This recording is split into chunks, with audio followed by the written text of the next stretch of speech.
Kanina, ganito to eh. Kanina, ganito.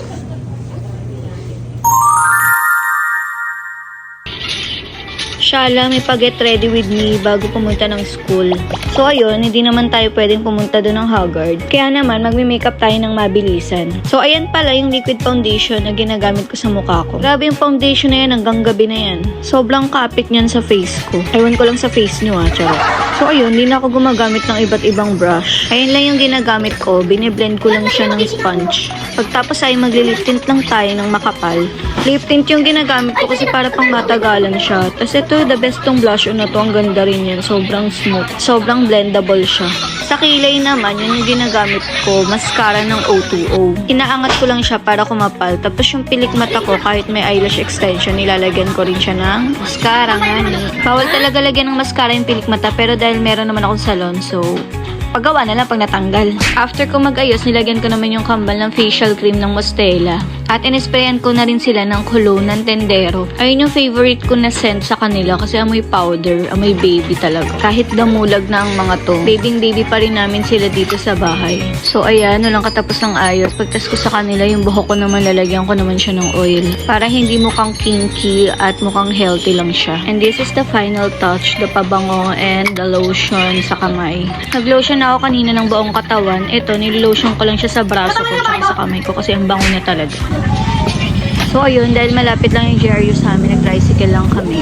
Sinama ko yung kambal kasi bibila namin sila ng uniform ngayon. Pero inuna muna namin ngayon mag-enroll. At nakita ko pa nga yung client namin sa salon. So yun, pagdating doon, may pinasulat lang sa akin mga information ng kambal at waiting kami dito sa gilid para sa total tuition na babayaran namin. Habang nag-aantay kami, biglang pinagbasa yung kambal. Buti na lang marunong magbasa to. At syempre, hindi magpapatalo tong isa ko. Dapat kung ano ipapagawa sa ate niya, ganun din ipapagawa sa kanya. Ang galing, ang bilis ng panahon, grade 3 na yung kambal. 9 times 2. Ay, pwede ito talaga. Ay, pwede. Sige, sige. Very good ka daw Very good ka rin.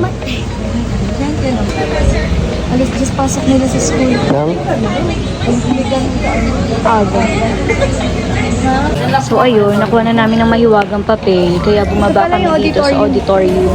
Dahil dito daw magbabayad ng tuition. Ayan pala yung tuition fee ng per head nila. Dahil buntis tayo, mabilis lang yung pila. Kaya pagpasok, saglit na antay lang, kami na agad. Meron pala silang discount kapag magkapatid. From 40,278, naging 34,481 per head. Pag cash, kasi iba yung rate nila kapag installment. So dahil bayad na at enrolled na ang kambal, bibili na kami naman ng uniform. Nakaraan kasi blouse lang yung nabili ko at t-shirt ng PE.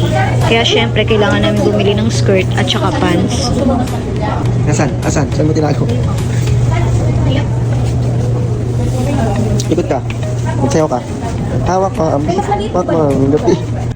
Yung ano po, yung blouse ko, apat dun. Lahat na. Ang size? Ped. Opo. Okay. Ay, picture ba?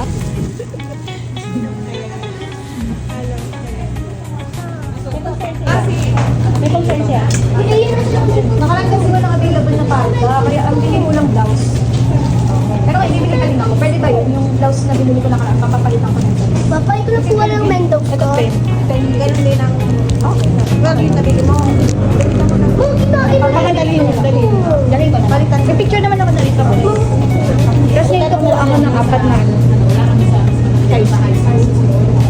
So ayun, okay na tayo sa uniform, kaya dito naman tayo sa books. Binilan ko sila na tag-isang set na libro kasi hindi naman sila pwedeng mag-share kasi mag-aaway to. Tsaka yung iba nilang activity nandun sa libro, kaya kailangan talaga tag-isa.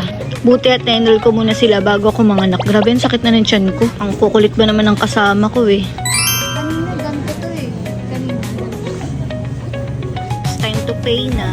Dahil sobrang mahal namin yung kambal, hindi kami nangihinayang. Dahil para sa kanila kung bakit kami nagtatrabaho at nagsusumikap. Binili na namin lahat ng kailangan nila habang nandito kami sa school. Kasi ganun din naman, para hindi na pabalik-balik. Binayaran ko na rin yung ID list nila kasi sarado naman yung kukuhaan ng ID list. Kaya naman, babalikan na lang ni Pauline. So ayun, babalik pa din. At dahil nagutom ang mga itik, kakain muna kami sa McDonald's bago umuwi. Grabing pagmamahal, binilan pa ng toy dahil very good today. At Yung isang bata naman ang hingi ng gravy dahil favorite niya talaga yan. Finally, nakauwi na rin sa wakas. Dahil magkasing katawan lang naman sila, isa lang yung sinukatan ko ng uniform. Binilan ko sila ng tag-apat na set ng uniform at isang set ng PE.